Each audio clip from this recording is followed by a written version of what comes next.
में हमें जैक नाम करके एक छोटे से बच्चे को दिखाया जाता है। क्रिसमस का दिन था, इसलिए जैक अपने दोस्तों को अपने घर पर बुलाया था। जैक अपने दोस्तों को बताता है कि सेंटा नाम करके कोई होता ही नहीं है। क्रिसमस के दिन जो हमें गिफ्ट मिलता है वो हमें हमारे पेरेंट्स देते हैं। जैक के जब अंकल आते हैं तब जैक उनसे कहता है कि आप झूठ क्यों बोलते हो, सेंटा नाम करके कोई इंसान या फिर कोई जादूगर नहीं होता है। जिस पर उसके अंकल जवाब देते हुए कहते हैं कि सेंटा वो चीज है जो किसी को दिखाई नहीं देता है। दोस्तों सीन शिफ्ट होता है और हमें 30 साल बाद जैक को दिखाया जाता है जो कि बहुत बदमाश बन चुका है और वो हमेशा गलत काम ही करता है। वो कोई काम नहीं करता है बल्कि गलत काम करके पैसे कमाता है। अब जैसे कि आज उसे जियोलॉजिकल कंपनी के अंदर जाना था, तो अंदर जाने के लिए उसे मैनेजर का आइडेंटिटी कार्ड चाहिए था, तो इसलिए वो यहाँ पर शॉर्ट सर्किट करता है जिसकी वजह से सभी लोगों का ध्यान भटक जाता है। इसके बाद वो मैनेजर के आइडेंटिटी कार्ड को लेने के बाद कंपनी के अंदर चला जाता है। जब कोई अंदर नहीं था तब वो चुपके से मॉनिटरिंग रूम में जाता है। इनके डाटा को चुराने के लिए वो इनके सिस्टम में एक यूएसबी इंसर्ट कर देता है और फिर चुपके से वहाँ से बाहर आ जाता है। अब दोस्तों सीन शिफ्ट होता है और हमें एक मॉल के अंदर सेंटा को दिखाया जाता है। सेंटा के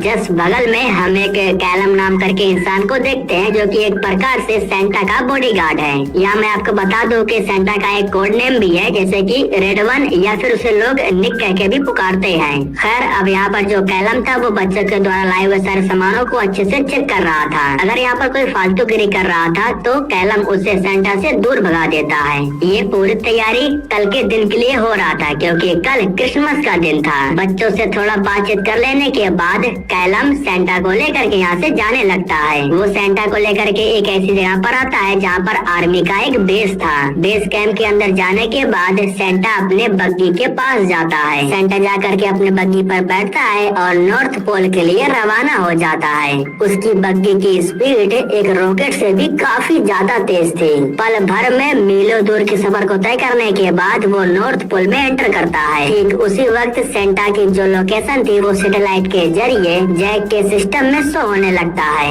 अब जैक इस लोकेशन को ट्रैक करने के बाद इस लोकेशन को अपने डीलर को बेच देता है, जिसके बदले में उसे अच्छे खासे पैसे मिलते हैं।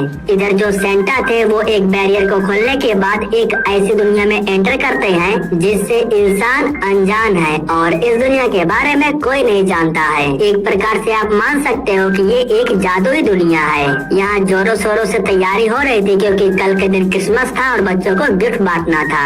अब इधर सेंटा जब एक्सरसाइज कर रहे थे तो उसी वक्त कैलम उनके पास अपने रिजाइन लेटर लेकर के आता है, जिस पर सेंटा उससे पूछते हैं कि आखिर तुम रिजाइन क्यों देना चाहते हो। जिस पर कैलम कहता है कि हम अपनी तरफ से पूरी कोशिश कर रहे हैं लेकिन दिन पर दिन बुरे बच्चों की संख्या बढ़ते चली जा रही है। बुरे बच्चों की हरकतें मुझसे देखी नहीं जाती है, इसलिए मैं रिजाइन लेना चाहता हूँ ताकि इन सब से मुझे छुटकारा मिल जाए। हालांकि सेंटा कहते हैं कि हमें हार नहीं मानना चाहिए, हमें कोशिश करते रहना चाहिए। जिस पर कैलम कहता है कि हम लगभग 500 सालों से कोशिश तो कर रहे हैं, कल मेरा आखिरी क्रिसमस होगा, कल के बाद मैं रिजाइन ले लूंगा।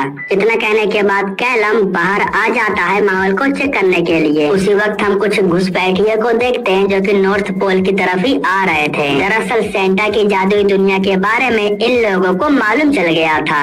ये लोग अपने हथियार से बैरियर को तोड़ने के बाद अंदर घुस आते हैं। कुछ समय के बाद कैलम को सेंटा के कमरे की लाइट बंद चालू होता हुआ दिखाई देता है, इसलिए वो फौरन सिस्टम में कॉल करके उनसे पूछता है कि सेंटा कहाँ पर है। बाकी के लोग जब सेंटा को ढूंढना शुरू करते हैं तब इन्हें मालूम चलता है कि सेंटा तो कहीं पर भी नहीं है। कैलम को मालूम चल जाता है कि घुसपैठिए आए थे जो कि सेंटा को किडनैप करके अपने साथ लेके जा रहे हैं। घुसपैठियों के पास एक हाईटेक वैन था, उसी में वे लोग सेंटा को लेकर के भाग रहे थे। कैलम अपनी तरफ से पूरी कोशिश करता है और वो वैन तक पहुंच जाता है। वो अपनी तरफ से पूरी कोशिश करके वैन को रोक तो लेता है, लेकिन जब वो अंदर चेक करता है तब उसे अंदर कोई नहीं मिलता है। उसी वक्त कैलम के ऊपर से एक प्लेन उड़ करके जाता है जिसके अंदर सेंटा थे। तो इस तरीके से बेवकूफ बना करके सेंटा को किडनैप कर लिया जाता है। इनकी डायरेक्टर जिनका नाम है जोई, वो कैलम से पूछती है कि आखिर ये सब कुछ क्या हो रहा है। सेंटा का फौरन पता लगाओ, कल क्रिसमस है, हमारे पास सिर्फ 24 घंटे का वक्त है। अगर सेंटा हमें नहीं मिले तो हालात बहुत बिगड़ जाएंगे। इसके बाद कैलम अपने सिस्टम में कॉल करता है और उससे पूछता है कि वे लोग कौन थे। सामने से जवाब आता है कि हमें नहीं पता है कि वे लोग कौन थे, लेकिन हमें ये पता है कि हमारे लोकेशन को कौन ट्रैक किया। दरअसल वे लोग जैक की बात कर रहे थे जो कि इस वक्त टब में सोया हुआ था। तभी उसकी एक्स वाइफ मारिया उसके पास कॉल करती है और उससे कहती है कि आज मैं स्कूल नहीं जा पाऊंगी, तो अपने बेटे को जाकर के तुम पिकअप कर लो। जिसके बाद जैक स्कूल जाता है और अपने बेटे डीलन को स्कूल से पिकअप करता है। दरअसल आज स्कूल में डीलन को सजा मिली थी क्योंकि उसने एक बच्चे के साइकिल के टायर के हवा को निकाल दिया था। घर पहुंच जाने के बाद डीलन अपने पिता से कहता है कि कल एक फंक्शन है। दरअसल वो अपने पिता को फंक्शन में इनवाइट कर रहा था, लेकिन जैक उसकी बात नहीं सुनता है। जिस पर मारिया कहती है कि वो तुम्हारा बेटा है, कम से कम उसे तुम समय तो दिया करो।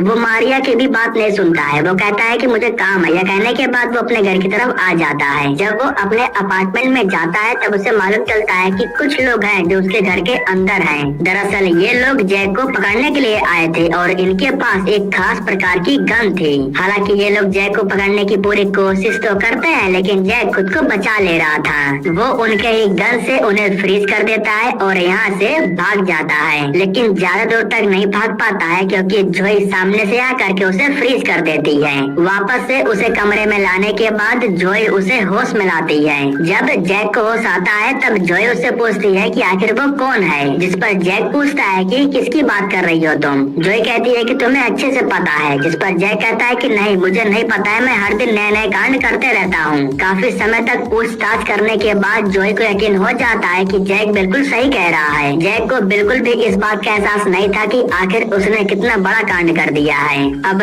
जैक से बाकी का पूछताछ करने के लिए उसे पैक करते हैं और उसे लेकर के नॉर्थ पोल में आते हैं। नॉर्थ पोल में जब जैक अजीबो गरीब चीजों को देखता है तब वो समझ जाता है कि जादुई दुनिया सच में होती है। बिग फूट्स नाम की जो कहानियां हैं वो सिर्फ कहानियां नहीं है बल्कि हकीकत है। खैर अब जोई जैक को लेकर के एक अलग जगह पर जाती है पूछताछ करने के लिए। जब वो यूएसबी निकाल करके जैक को दिखाती है तब जैक समझ जाता है कि आखिर जोई किसकी बात कर रही है। जोई उससे पूछती है कि तुमने हमारे लोकेशन को ट्रैक करने के बाद उसे किसके पास भेजा, जिस पर जैक कहता है कि मुझे बिल्कुल भी नहीं पता है, वो सब कुछ ऑनलाइन काम होता है, वे लोग मेरे लिए अनजान होते हैं। तभी यहाँ पर कैलम आ जाता है जो कि डार्सिला को बुलाता है। सच उगलवाने के लिए डार्सिला उसे पकड़ लेती है और उसे मारने की धमकी देने लगती है। तभी जैक कहता है कि मुझे सच में नहीं पता कि वे लोग कौन थे, हाँ लेकिन मैं उनकी लोकेशन को ट्रैक कर सकता हूँ। इसके बाद जैक जोई से अपना फोन मांगता है। जब वो फोन को चेक करता है तब वो जोई को बताता है कि वे लोग इस वक्त जर्मनी में हैं।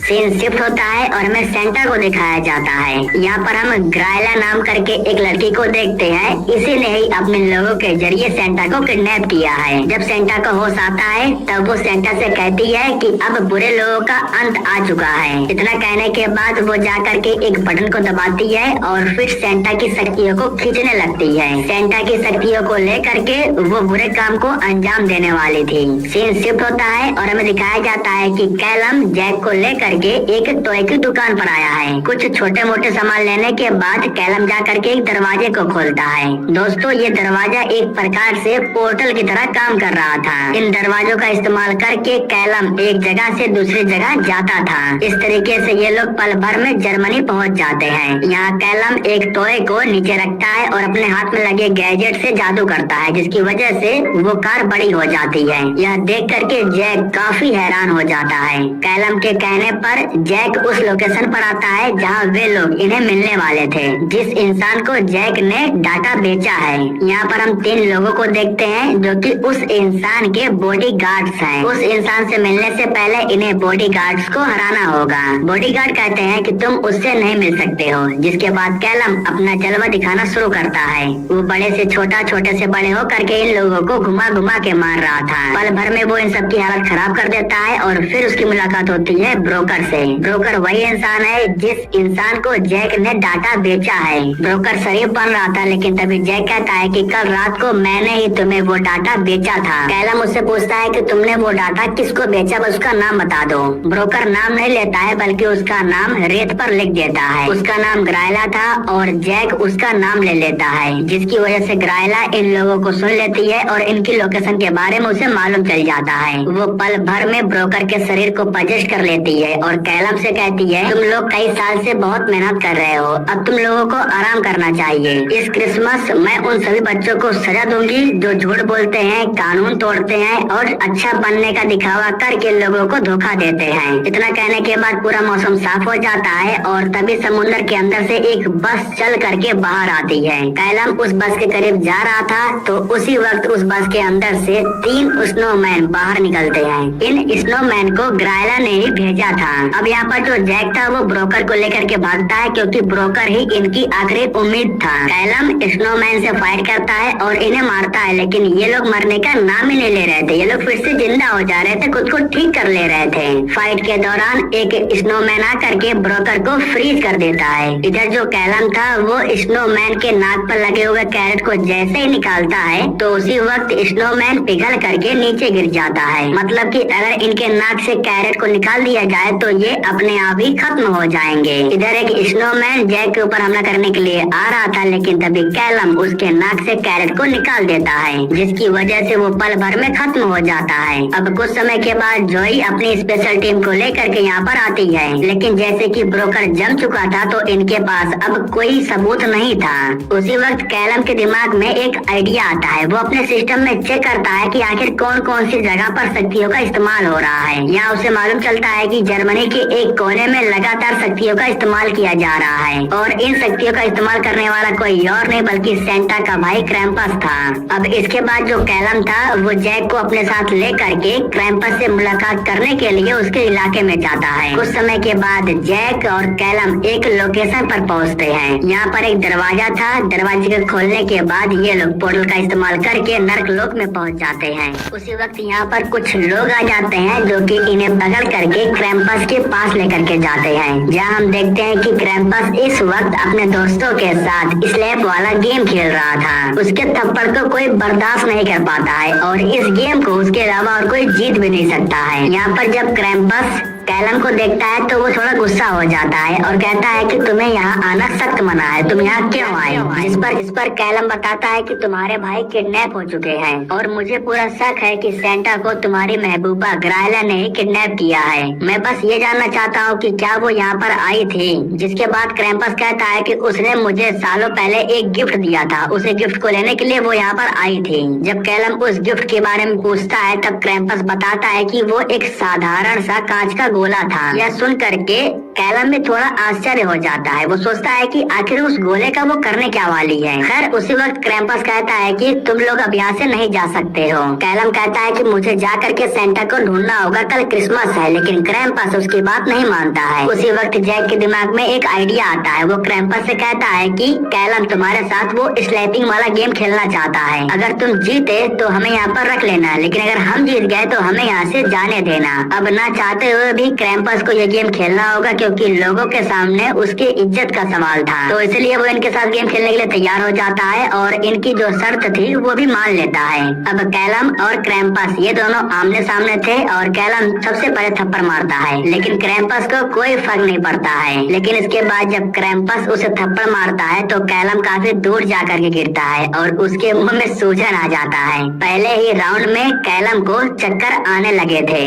अब दूसरे राउंड में कैलम को फिर से क्रैम्पस को थप्पड़ मारना था, लेकिन तभी जैक कैलम के गैजेट को लेकर के उसके हाथ में पहना देता है और फिर जब वो थप्पड़ मारता है तो क्रैम्पस काफी दूर जाकर के गिरता है। उसी वक्त कैलम 2 रोबोट्स को बड़ा कर देता है और कवर करने के लिए कहता है। अब रोबोट इन्हें मार रहे थे, जिसकी वजह से जैक और कैलम को यहाँ से भागने का मौका मिल जाता है। ये लोग फौरन भाग करके बाहर आ जाते हैं और गाड़ी में बैठ करके यहाँ से जाने लगते हैं। जब ये लोग जर्मनी के रोड से होकर के जा रहे थे तब इन्हें रास्ते में एक पियानो दिखाई देता है। अब रात के समय में आखिर पियानो यहाँ पर कौन छोड़ करके जाएगा, ये सोच करके ये लोग भी थोड़ा हैरान थे। यहाँ ये लोग देखते हैं कि पियानो के ऊपर एक गिफ्ट है और गिफ्ट पर जैक लिखा हुआ था। जैक डरा हुआ था, वो कहता है कि मैं इसे नहीं खोलूंगा। इसलिए कैलम गिफ्ट को खोलता है और उसे अंदर कांच का गोला दिखाई देता है। ठीक उसी वक्त डिलेन भी जैक के पास कॉल करता है और कहता है कि तुम्हें फेस्टिवल में नहीं आना था तो कोई बात नहीं, तुम मेरे पास ये गिफ्ट क्यों भेज रहे हो? और जब ये लोग गिफ्ट को देखते हैं तो ये वही कांच का गोला था।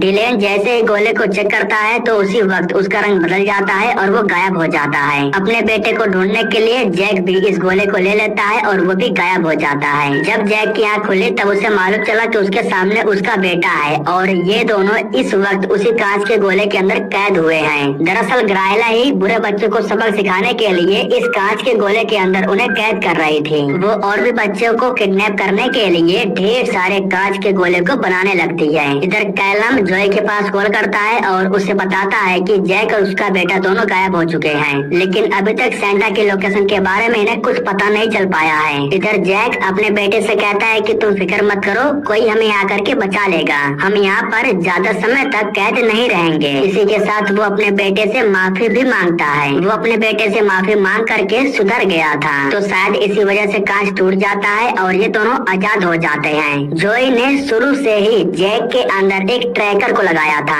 तो उसी ट्रैकर की वजह से इन्हें मालूम चल जाता है कि इस समय जैक कहाँ पर है। इस तरीके से इन्हें मालूम चलता है कि ग्रायला सेंटा को लेकर के काफी समय से नॉर्थ पोल में ही थी, लेकिन वो रूप बदल के रह रहे थे। लोकेशन को ट्रैक करते हुए ये लोग जैक के पास आकर के पहुंच जाते हैं। जैक को कोई सबूत देने की जरूरत नहीं थी, क्योंकि उसके अंदर तो ट्रैकर लगा हुआ था। यहाँ जो डिलन था वो एक दरवाजे को खोलता है जिसके अंदर नॉर्थ पोल के बाकी के लोग को बंदी बना करके रखा गया था। इधर जो ग्रायला थी वो बग्गी में जाकर के बैठ गई थी और उसके लोग बग्गी को चालू कर रहे थे। उसी वक्त कैलम अपने लोगों के साथ यहाँ पर आ जाता है और फिर इन लोगों के बीच में फाइट शुरू हो जाती है। इस बीच ग्रायला को जैसे ही मौका मिलता है तो वो बग्गी को लेकर के यहाँ से भागने लगती है। वो ढेर सारे कांच के गोलों को लेकर के बच्चों को गिफ्ट देने के लिए जा रही थी ताकि वो बच्चों को किडनैप कर सके। साथ में वो सेंटा को भी अपने साथ लेकर के जा रही थी। जैक और कैलम जब उसे रोकने के लिए आते हैं तब वो दोनों को उठा करके फेंक देती है। इस बीच जैक बग्गी से जा करके लटक जाता है। बग्गी में लगे हुक को वो लातों से बार बार मार रहा था। लगातार ऐसा करने की वजह से जो बग्गी थी ना वो अलग हो जाती है, जिसकी वजह से वो बग्गी को लेकर के इंसानों की दुनिया में नहीं जा पाती है, बल्कि दोबारा से नॉर्थ पोल में आकर के गिर जाती है। कैलम उठता है और फौरन जा करके सेंटा को बाहर निकालता है। वो सेंटा को होश में लाता है और देखता है कि वो बिल्कुल ठीक ठाक है। ठीक उसी वक्त ये लोग देखते हैं कि अब ग्रायला अपने असली चुड़ैल वाले रूप में आ गई है। वो कैलम से कहती है कि मैं सेंटा को लेकर के ही यहाँ से जाऊंगी। इतना कहने के बाद वो कैलम पर हमला करने के लिए जा रहे थे, लेकिन उसी वक्त यहाँ पर क्रैम्पस आ जाता है जो कि लगातार उस चुड़ैल के ऊपर हमला करने लगता है। दरअसल वो भी यहाँ पर अपने भाई की तरफ से लड़ने के लिए आया था, लेकिन जो ग्रायला थी वो क्रैम्पस को अपने पूंछ से पकड़ने के बाद उसे उठा करके दूर फेंक देती है। इसके बाद वो जैक और कैलम के ऊपर हमला करके उन्हें मारने लगती है। ठीक उसी वक्त जो सेंटा थे वो खड़े होते हैं और ओंटोमो कह करके जोर से पुकारते हैं। नाम लेते ही कुछ जानवर उड़ते हुए आते हैं जो कि उस चुड़ैल को कांच की बोतलों में ले जाकर के फेंक देते हैं। इस तरीके से काला जादू उसके ऊपर ही हो जाता है और वो खुद कांच की बोतल में कैद हो जाती है। सेंटा कैलम के पास आते हैं और उनसे कहते हैं कि अब हमारे पास सिर्फ कुछ ही घंटे बचे हुए हैं, हमें फौरन बच्चों के लिए गिफ्ट लेकर के जाना होगा। क्रिसमस की रात खत्म होती उससे पहले ही सेंटा तैयार होकर के आते हैं। वो बग्गी पर बैठ करके बच्चों के लिए गिफ्ट लेकर के जाने वाले थे।